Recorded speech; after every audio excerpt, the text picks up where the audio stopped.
Okay, assalamualaikum guys. Welcome back to me. It's me Ahmed. Yeah, my name is Ahmad Al-Fashono, and then I will tell you about some videos from media, which is telling about the government. Yeah, so let's take a let's take a look.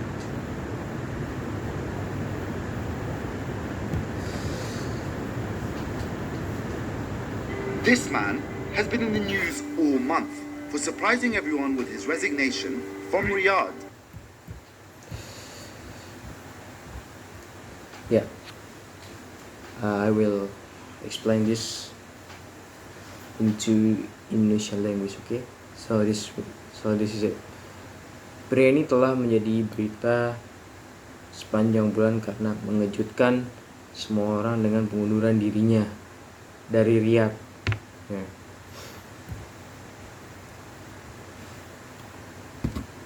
As Prime Minister of Lebanon. But once safely again on his home soil, Saad Hariri changed his mind. Appreciating the humor in this entire episode is challenging unless one understands how and why Lebanese politics ticks or doesn't. Yes.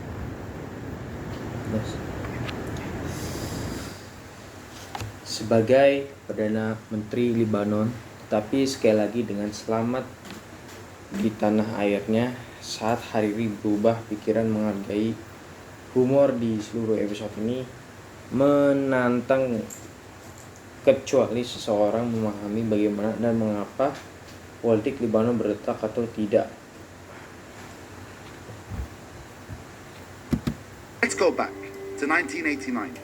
Not quite the end of the Lebanese Civil War, but definitely the beginning of the end of it. Mari kita kembali ke tahun 1989. Bukan akhir dari perang saudara Lebanon, tapi pasti awal dari akhirnya. In 1989, Lebanese leaders gathered in Saudi Arabia to sign the Taif Agreement, which set the foundations for Lebanese politics as we know it today. At the heart of the Ya. Pada tahun 1989, para pemimpin Lebanon berkumpul di Arab Saudi untuk menandatangani perjanjian Taif yang menetapkan dasar bagi politik Lebanon seperti yang kita kenal sekarang.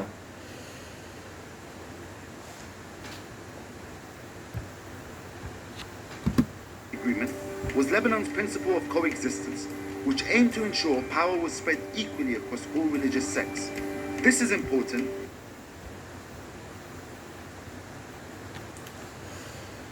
Ya. Inti dari perjanjian itu adalah prinsip hidup berdampingan Lebanon yang bertujuan untuk memastikan kekuasaan terbesar secara merata di semua sektor agama. Ini penting Because it's what the Civil War was all about in the first place. One of the leading architects of the ya. Karena itulah perang saudara sejak awal, ya.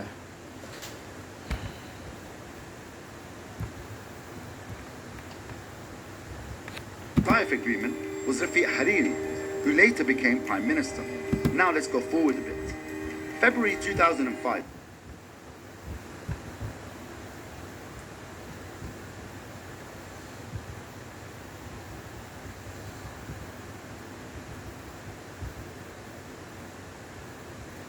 Ya.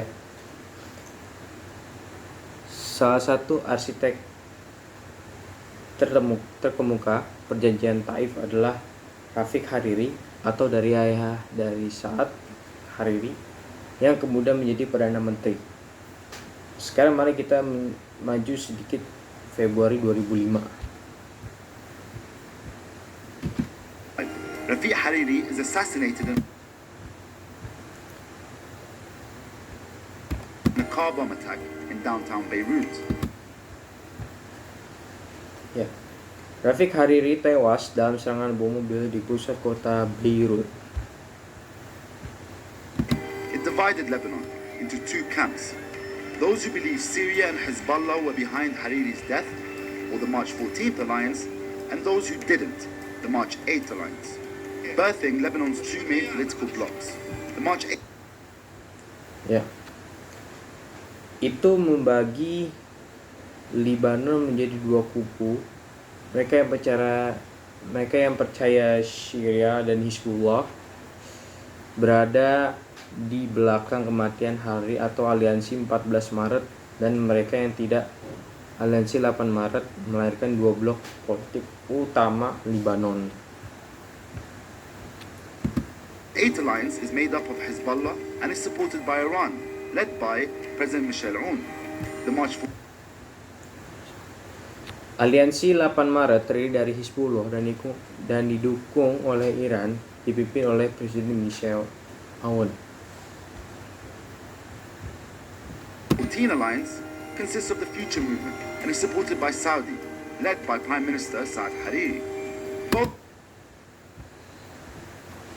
Ya, Aliansi 14 Maret terdiri dari Gerakan Masa Depan dan didukung oleh Saudi, dipimpin oleh Perdana Menteri Hariri.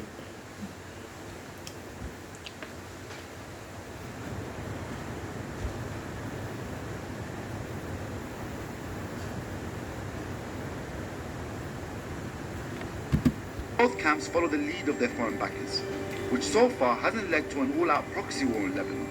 What it has done is make Lebanon a victim of political paralysis, where the government rarely agrees on new policies. Like during the garbage crisis in 2016, when politicians bickered over the country's waste disposal policy, leaving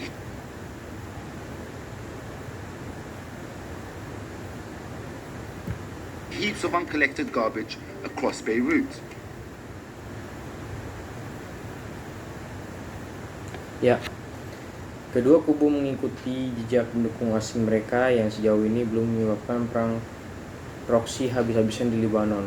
Apa yang telah dilakukan adalah menjadikan Lebanon sebagai korban kelumpuhan politik di mana pemerintah jarang menyetujui kebijakan baru, seperti saat krisis sampah tahun 2016 ketika para politisi bertengkar tentang kebijakan pembuangan limbah negara itu, meninggalkan tumpukan sampah yang tidak terkumpul di Beirut. So let's go to 2016. After 2 years of political deadlock, Lebanon's parliament finally agreed on the appointment of Michel Aoun as president, who was only appointed after Hariri and his camp gave their blessing. Lebanese politicians then went on to promise that the two blocs were ready to effectively work together. They even managed to approve a state budget for the first time in 12 years. Ya, jadi mari kita pergi ke 2016 setelah 2 tahun kebuntuan politik parlemen Lebanon akhirnya menyepakati pengangkatan Michel Aoun sebagai presiden yang hanya diangkat setelah Hariri dan kubunya memberikan sling mereka politisi Lebanon kemudian ketika berjanji bahwa kedua blok itu bersatu. Mereka bahkan berhasil menyetujui anggaran negara untuk pertama kalinya dalam 12 tahun.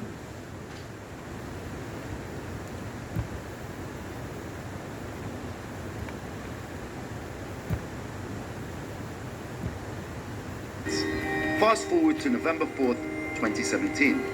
Saad Hariri announces his resignation out of Riyadh and does little to quash speculation that he was being forced to do so. He cites fears of assassination and meddling from Iran. Michel Aoun and his government reject Hariri's resignation and call for him to come back home. Hariri Ya,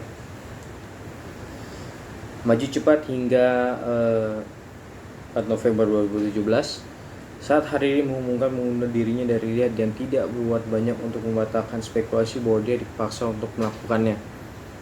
Dia mengutip ketakutan akan pembunuhan dan campur tangan dari Iran, Michel Aoun dan pemerintahnya menolak pengunduran diri Hariri dan meminta dia untuk kembali ke rumah.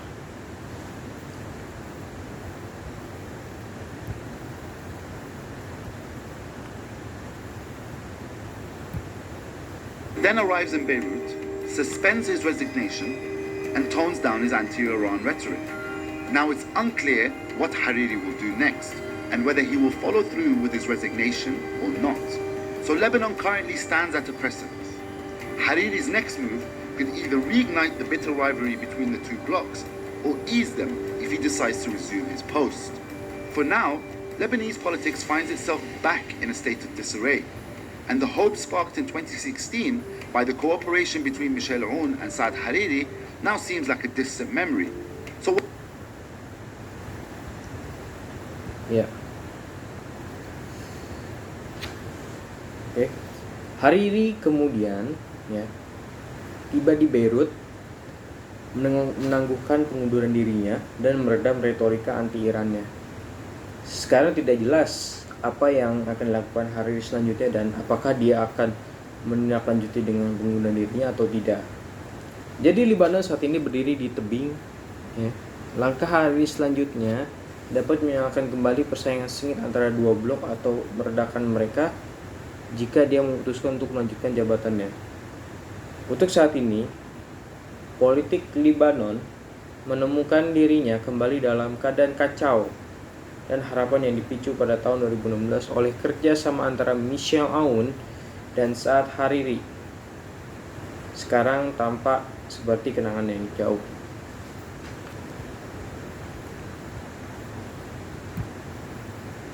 what's next for Lebanon?